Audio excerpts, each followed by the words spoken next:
Dengan mudahnya Sultan Brunei tapau kolektor-kolektor kereta di seluruh dunia.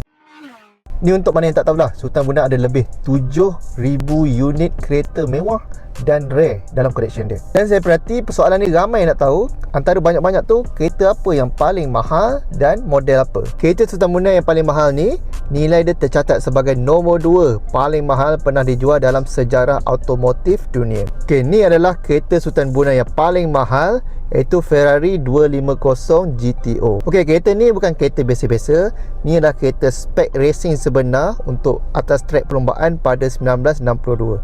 Harga kereta ni melonjak naik gila-gila sebab kereta ni sangat ikonik dan famous kerana banyak memenangi perlombaan. Antara sebab lain, sebab kereta ni dah limited, ada 36 unit saja di dunia dan Ferrari dah tak keluarkan dah. Lagi fakta menarik, kalau korang contohnya ada duit berbilion-bilion nak beli kereta ni, belum tentu lagi boleh beli sebab bos Ferrari sendiri akan interview dan pilih siapa yang layak untuk pegang kereta ni. Punyalah Ferrari nak jaga jenama dia. Berapa harga kereta Sultan Brunei ni? Saya bagi gambaran, sebiji Ferrari ni boleh beli 1,200 Honda FL5 bersamaan dengan hampir 2 padang bola sepak Honda FL5 kalau kita susun rapat-rapat. So harga dia berapa? Harga dia mencecah 70 juta USD.